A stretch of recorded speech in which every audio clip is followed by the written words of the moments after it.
Welcome to this lecture series in real analysis. We are starting a new module which will be about continuity, and this will be a central notion for all of analysis, but particularly this lecture series. And all we need to know fundamentally is the language of sets and functions and what is meant by open sets. So let me not get into the details of these definitions. We have used these notions infinitely many times by now. Okay. Here are some problems for practice. And now let us get started. So first, let us discuss why or what is the idea behind continuity. So given a function, let's say from all the reals to reals, we say it is continuous if sufficiently nearby points in the domain go to nearby points. This may not be clear as of now, but that is the philosophy. Ultimately, we will justify this, or we want to justify that, this is a meaningful definition, and whatever is the formal definition must be a manifestation of it, a precisation of it. Okay, before we give a formal definition, at the very least, we should have some guiding examples in mind as to what we are trying to capture. So we have drawn a graph of a function. Let's say this is the graph of x square, x going to x square, that function. So I'm assuming you're familiar with the notion of graphs as discussed in high school. We just draw something in the plane, and I'm sure you know what that means. So such a function sounds like a continuous function, right? So the more informal idea behind continuity is that if you can draw the graph of the function without lifting your pen, that's even more informal than that. But that is certainly what is motivating this and what is going to ultimately give us the formal definition. So clearly here you can draw this without lifting your pen. So we would like to call this a continuous function. Whatever is going to be the formal definition of a continuous function should allow this function to pass as one. Similarly, this one should also be a continuous function, as we can draw the graph of it without lifting a pen. But this shouldn't pass as a continuous function. Here, when we go from there to here, suddenly we are jumping and we have to lift our pen. Okay? So whatever is the definition of continuity, it should respect these two and disrespect this one. Okay. So first we will nail down or put down some preliminary definition based on which we will give our formal definition of a continuous function. Okay. So first we will define what is called, or what I am calling, the Epsilon-Band. This is not a standard terminology. So first of all, we write this notation R2. This is the Cartesian product of R with R. So this is of course equal to this set. And we imagine it as our plane. And this is called the x-axis, which is all the points where y is 0. This is called the y-axis, which is all the points where x is 0. Surely you're familiar with these notions from high school coordinate geometry. Okay. Now let a comma b be a point in R2. So we have chosen an arbitrary point in R2, and here is your figure. Ignore these horizontal lines for the moment. And let epsilon be greater than 0. Okay. Then we define the Epsilon-Band about the point a comma b as something. We will write it down, but what is the idea? We have this point a comma b. You draw a horizontal line epsilon distance above. So you go epsilon distance vertically above and draw this horizontal line. Go epsilon distance vertically below and draw this horizontal line. So this line is nothing but y equals b plus epsilon in our coordinate geometry language. And this line is y equals b minus epsilon. And everything strictly between these two lines is the Epsilon-Band about the point a comma b. It looks like a band, and Epsilon-Band because we are taking the thickness or the semi-thickness as epsilon. Okay, so formally, how do we write it down? It is nothing but this set. All the points x comma y in the plane such that the distance of y from B is strictly less than epsilon. So that's precisely what we just said in words. Okay. That's the epsilon band about a comma b, and note that this is not sensitive to the x coordinate. So if you take two different points, a comma b and a prime comma b, so that the y coordinate is the same, the epsilon band around this will be same as the epsilon band around that. Okay, so very simple definition, and let's move on. Let us also recall what is meant by the graph of a function, and we will give a more formal definition to it. Fix any subset A of R.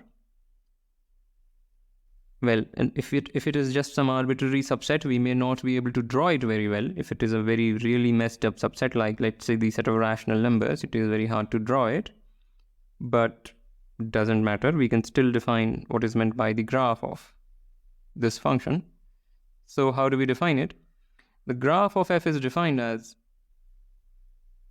this particular subset. The notation is this, and it is all these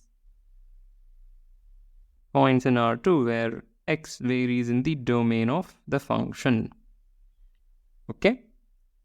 So the graph is a subset of R2. We draw it as a subset of R2, but we should formally know that it is actually, by definition, a subset of R2.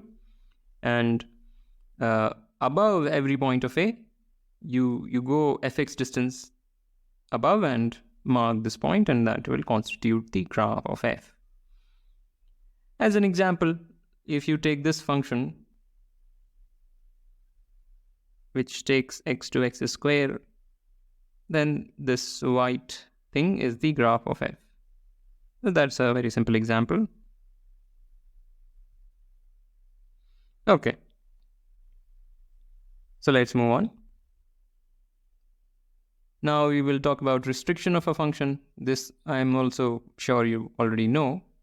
So fix a function. This is nothing to do with any real numbers or anything. This is a very, very general concept, purely set theoretic concept. So fix a function f from a set x to a set y, and let a be a subset of x. So the restriction of f to a is defined as the map or the function. By notation, it is, we may write this, or we may also write, okay, I will discuss the other notation. But what is the definition? The definition is underwhelmingly little a going to f of a. So all we are saying is a is a subset of x, so every point of a is a point of x. So it is legitimate to ask for this thing, and that's it. You kind of forget what is outside of a and obtain a function. This may sound like a very vacuous or very useless thing, and in some sense it is, but no, it helps us talk about things efficiently. All right, so the other notation for the same thing is, instead of writing that, we may write f and then a bigger, sorry, not a bigger, but you may write a in front of this bar rather than below it. And I might use both of them in the same slide also. Okay, so that's that. And in terms of diagrams, which is a very useful way of recording mathematical information. So this is a function that is given to us. This is the inclusion map. So what is this map? This map is again a very underwhelming map which takes little a to a. Capital A is a subset of capital X. So every element of A is an element of X, and hence this is a legitimate map. Okay, and now you take the composite. So this composite is nothing but the restriction. You may write it that way or you may write it this way. Okay. Fine. So much for these preliminaries. Maybe there is more. Yeah, there is a little bit more. This is a kind of a new definition, I think. I don't think I have defined the notion of a neighborhood before. So fix a point X in R. A neighborhood of X is an open set containing X. Very simple definition. I don't think I even need to give any examples for this. Okay. And let us also record this definition. This is the definition of this is the delta neighborhood. So fix some real number and a positive delta.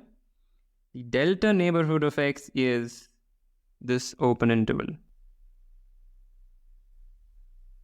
The points which are at a distance at most, or rather strictly less than delta from X. That's the delta neighborhood. Delta neighborhood is in particular a neighborhood because it is an open set containing X. So that's that. And now I think we can get started with the main thing. Yeah. So what is the definition of continuity? Oh, this will be hard to explain very well, but I have to try. So fix a subset S of R, and of course we are assuming this is a non-empty set. And for the sake of understanding, you should take S as all real numbers or an open set or something. But the definition will be very general, and it is important that the definition be very general. When we go to general topology in some other lecture series, this generality will actually be very, very useful. So let's not restrict ourselves to just nice sets here. Okay, so we are given some function. And we have been given some point in S. We want to define the notion of continuity of the function f at the point x0. Okay? So we say that f is continuous at x0 if, well, recall the motivational slide where we said points sufficiently nearby to x0 should map to points nearby fx0. That's the motivational thing. So let me verbalize that motivation. So choose a notion of nearness to fx0. Basically choose an epsilon band around this point. So any point in this vertical line can be thought of as a point which is near fx0. In fact, any point in this band, in this entire band, should be thought of as something that is epsilon near fx0. It is in the epsilon neighborhood of fx0. Okay. And to say that points sufficiently nearby x0 map to points nearby fx0 is just saying that there is a small enough delta neighborhood, or is a small enough neighborhood of x0 such that all the points in this neighborhood map within this epsilon band. So whenever you choose an epsilon band around this or about this point, there is a small enough delta such that the delta neighborhood around x0 has the property that every point in it maps inside this epsilon band. This is 99% a precise definition. The only thing non-precise about it is that we haven't written it. And here is the geometric way of writing it. So the geometric way of writing the same thing is the following. If for all epsilon greater than 0, and I have marked these here, I will correlate this with that very soon. For all epsilon greater than 0, there is a delta greater than 0 such that the graph of the restriction of f to this thing, you take the delta neighborhood of x0 and intersect with the domain of S. This should be contained in the epsilon band about this point. Right? So what's going on? Some adversary has chosen an epsilon. This is the notion of nearness that has been chosen by the adversary. And you draw this epsilon band. And what we are saying is that there should exist a delta. For f to be continuous at x0, no matter what is this epsilon, there should be a delta small enough such that the graph of the function above this region, so S was maybe could possibly be some horrible thing, but for the sake of understanding, think of S as the entire set of real numbers. So the graph of f above this region, meaning in the delta neighborhood of x0, is trapped within this epsilon band. So this is kind of saying that if you try to draw the graph of the function near the point x0, you will have to be confined in this epsilon band, and the more stringent the epsilon, meaning the smaller the epsilon, perhaps the delta that you will produce will be even smaller. But this is telling you that you will not need to lift your pen, or this is capturing the idea that you will not need to lift your pen to draw the graph of the function, because the function is not allowed to suddenly fly off. It has to respect this epsilon band in a small enough neighborhood, or the small enough delta neighborhood around the point x0. Okay, so that's very important. So that's the definition, and it may not be completely clear as to how this is capturing the intuition that we mentioned at this point, but it will be clear in due time, and you should mull over it, discuss with friends, etc. But as we go along, we will be able to understand things better and better. Okay, so before we proceed, let me make one more definition. So we say that f is continuous. F is continuous if f is continuous at each point of the domain. Okay? Continuous at all points in the domain. So first we defined continuity at a point. You choose a point in the domain, and then we defined what is meant by continuity at that point. But here when we say f is continuous, we are kind of defining the global continuity of f. So we say f is continuous if it is continuous everywhere in the domain. Okay. So let's move on. So we look at some examples to foster our understanding. The first thing is the constant function, and we want to see that this is actually a continuous function.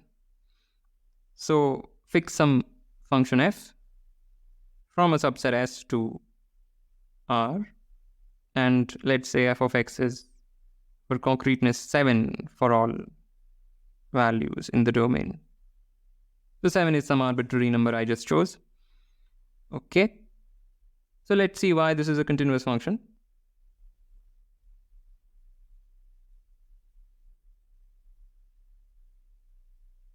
So x0 is some point in S, and here we will mark out this point which is in the graph of f. Okay, so the value above x0 is 7, so we have marked that point out, and draw some epsilon band. Choose some epsilon greater than 0 and draw the corresponding epsilon band. Now what do we want to do? We want to say that f is continuous at x0, meaning we should be able to produce a delta greater than 0, such that if we draw the graph of f restricted to the delta neighborhood of x0 intersected with the domain of f, then that graph should lie in this epsilon band. So can we produce such a positive delta? Of course we can. Just take any positive delta. So take any positive delta you like. Then what is the graph of f restricted to this delta neighborhood intersection S? This intersection S is coming only because the domain of the function is S. If it were all real numbers, we wouldn't need to write it. And for the sake of understanding, it is better to take S as all real numbers. Okay, so what is the graph of the function restricted to this? It is just the constant, just this Above every point here, you just mark out the value 7. So it is of course going to be contained in this epsilon band, right? So that's that. I mean, it's very, very simple. So constant functions are continuous at all points in the domain, so they are continuous functions. Okay, and here is another one, the identity function. So define this as fx equals x for all x. We claim that this is also a continuous function. So let's see why. So let's draw the graph. It helps to draw the graph first in this case. So this is roughly what the graph is going to look like. And let us try to see why this is continuous at, let's say, this point. Okay, maybe I'll move it a little bit. All right, so the corresponding point in the graph is this guy, x0, x0. And let us make an epsilon band around it. Very bad.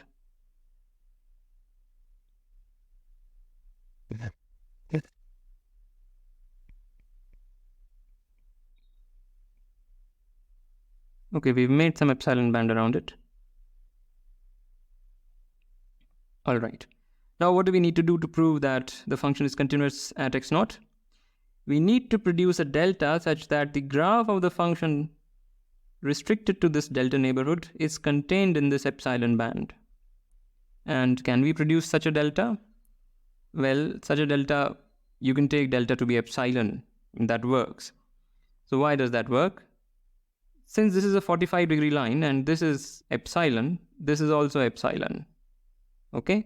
So similarly, since this is epsilon, this is also epsilon. So everything, if you just make this kind of square, the graph above this interval, which is nothing but the delta neighborhood around the point x0, the graph of the function is contained in the epsilon band. Of course, you could choose a smaller delta. You could choose delta as epsilon by 2. So in that case, you will be getting this kind of thing.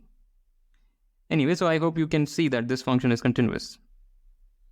Okay, and here I will leave as an exercise. So suppose we have a function from x to r and a be a subset of x. Everything is non-empty. Let a be a point in the set A. Now, if the function f is continuous at A, then the restriction is also continuous at A. This is a very simple fact, easy to prove, but you should prove it formally. This will help you digest the definition of a continuous function better. Okay, so when we say f is continuous, here we are talking about this as the domain.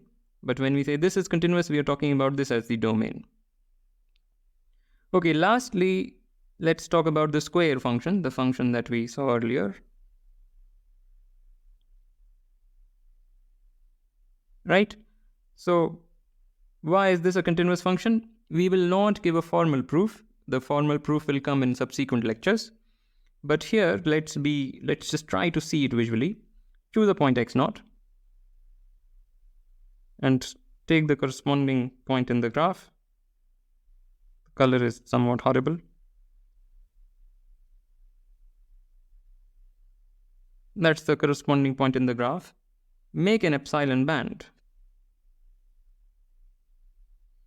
Okay, and now to prove continuity of the function f at the point x0, we should be able to produce a delta neighborhood of x0 such that the graph of the function is trapped in this epsilon band when we restrict it to this delta neighborhood. And is it? So it should be clear visually. If you take delta as small enough, then indeed the corresponding graph will be within this epsilon band. And this will stay true no matter how small you choose epsilon. The smaller you choose epsilon, the smaller the delta you will need to respond with. Okay, so I hope I have put the point across. All right, so let's see some non-examples. So step function. Let's not try to prove this formally either. Let's just see it. So let's try to say why the function is not continuous at this point. This point is also in the domain of the function because the domain of the function is the entire set of real numbers.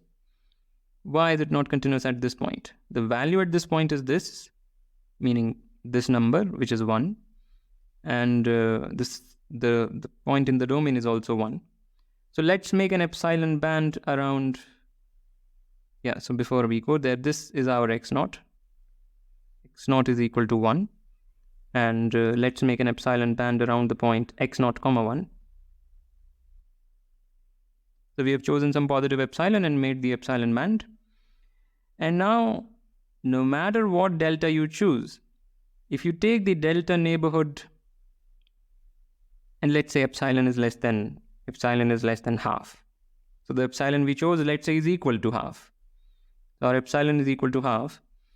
Now, no matter what delta you choose, some points in the graph of the function, when you restrict the function to this delta neighborhood, are outside this epsilon band.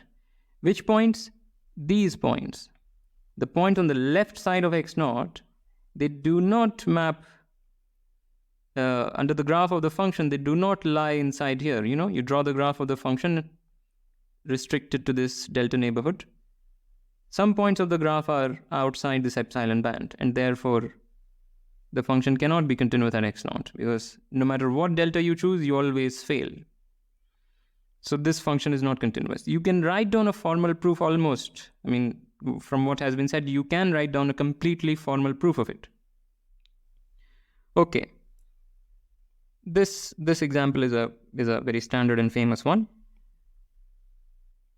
So f is a function from reals to reals, and it is defined this way. So what does this mean? This means that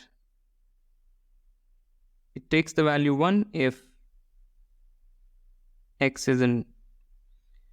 Okay, So what this means is that fx equals 1 if x is a rational and 0 otherwise. So when we write that, this is what we mean. Okay, so this is our function, and we want to see that this is not continuous. In fact, this will be not continuous anywhere. Why is it not continuous anywhere? So, there's no way I can draw the graph of this function, but hopefully I will be able to explain why this is not continuous. So let's talk about the origin. Let's try to see why is it not continuous at the origin. So x0 is equal to 0. And the value at x0 is 1. So this is our corresponding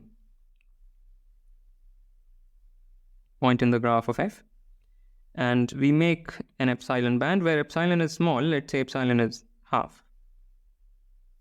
So this is our epsilon band. Okay. And again, no matter what positive delta you choose, some points in the graph of f restricted to this delta neighborhood stay outside of this epsilon band. Because in every delta neighborhood, there will be some irrational number sitting inside. And on irrational numbers, the function takes the value 0. And hence, the corresponding point in the graph cannot be inside this epsilon band. This is a highly discontinuous function in the sense that it is discontinuous everywhere. That was not true for the step function. We showed that the step function is discontinuous at this point, but if you just think about this point, the step function will be continuous here. So it is not discontinuous everywhere, but this is. However, I want to make very clear one point, that if we take this map has the rationals as its domain. This had the reals as its domain. And what is this map? This map is just the same. It takes the value 1 everywhere.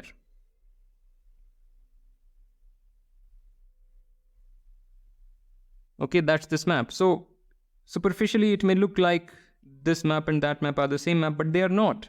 This is not even allowed to talk about irrational numbers, while this map has the capability of eating irrational numbers and outputting a real number, even though the behavior of the two functions on rationals is exactly the same.